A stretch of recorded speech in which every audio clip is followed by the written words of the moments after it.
What is going on YouTube, and welcome back to another episode of Vancouver's Worst Drivers. Here we've got some more snow clips. I hope you guys enjoy them. And remember, if you guys have an opportunity, please invest in some winter tires. It would make a world of difference when you're driving out here, as some of these people are going to find out the hard way. Let's get started with this video from SFU, and I can't be the only person who gets a little bit nervous driving downhill in the snow. Especially if I were to look in the rearview mirror and see this driver coming up behind me. And then we've got another video from Lance of this driver losing control on Highway 1. Highway 1 is one of those scary places when it's snowing because things like this can happen any second.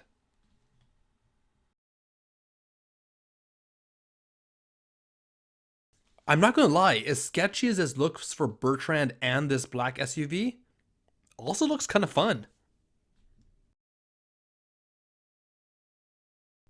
This is always the scary thing about driving in the snow, is that you can get in these minor fender benders end up costing you thousands of dollars, and what a lot of people don't realize is that if you get a crash in the snow, it still counts as a collision.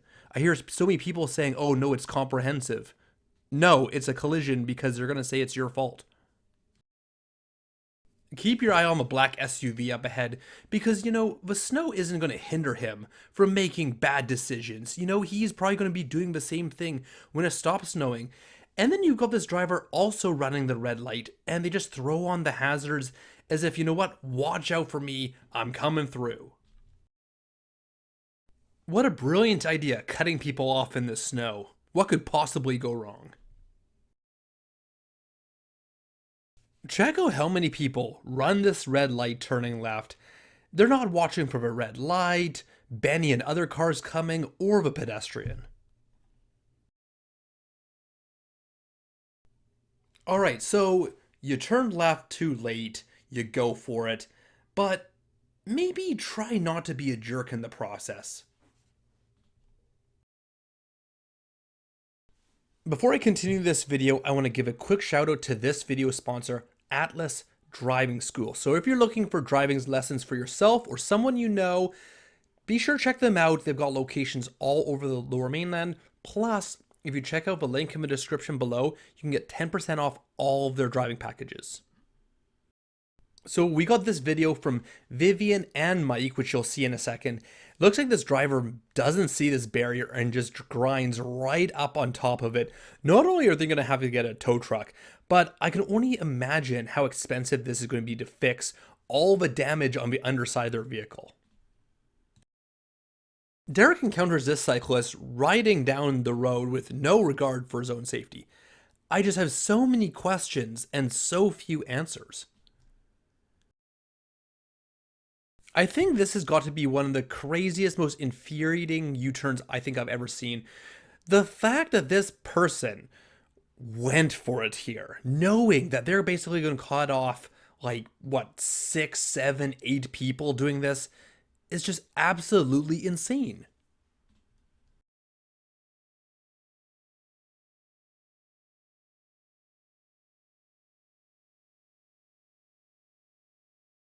Unfortunately, we can't see the light, so we don't know who's at fault, but I would really like to know who ran the red light here or who wasn't paying attention, because someone's at fault here. So today is March 5th, which is the first day of a Formula 1 2023 season, and I'm going to show you guys all how a Formula 1 overtake happens. And then talking about Formula 1, here's another way that you can overtake people in Formula 1. The only problem here is that this guy ends up hitting the white pickup truck. Some people are just ridiculous. They'll get mad at you for you letting them know that you're mad at them. Ah, yes. Threatening to hit someone with your car is a very calm and mature response.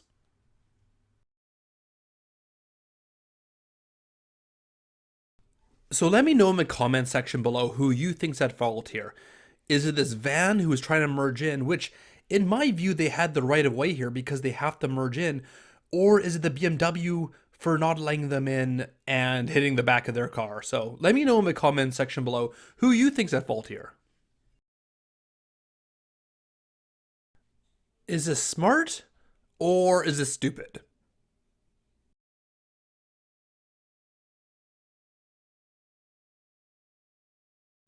Now for this video, it's not a matter of whether this is safe or stupid. This is just stupid.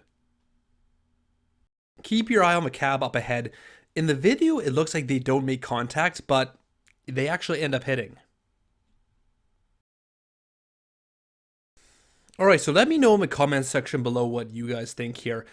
To me, these signs are extremely confusing. They're both pointing to this road being a one-way, but when you drive up to it, as you can see from this video, it looks like there's a one-way going each direction. I don't know, Derek and I are on the same page. Let me know in the comment section below what you guys think. And then talk about being on the same page. Both of these drivers are going against the grain.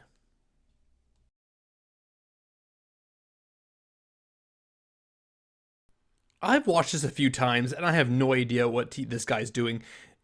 Did he avoid getting hit turning left too late?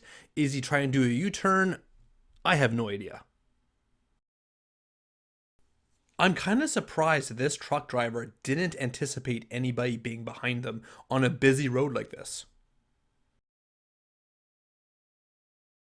So poor Leon is a new driver, and he asked me if he did anything wrong in this situation, and I had to explain to him that unfortunately, people are going to do crazy things like drive through right through the left turn lane, and all you can do is try and guess they're going to do it.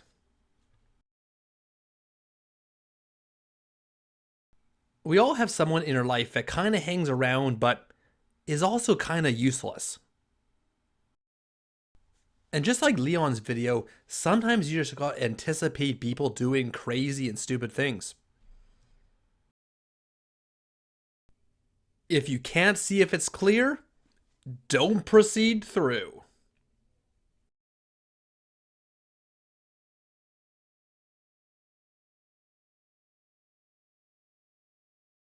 This blue car is doing such a good job staying on their side of the yellow line, and then it goes out the window.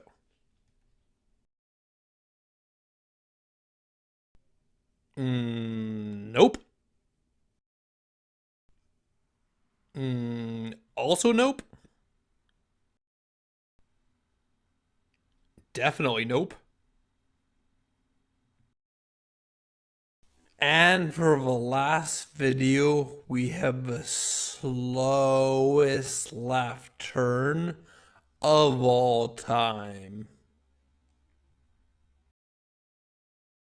Thank you so much for watching this video. If you like it, please hit the thumbs up and subscribe. If you got some videos, you can email them to me at the email address in a link in the description below. And thank you again to Atlas for sponsoring this video.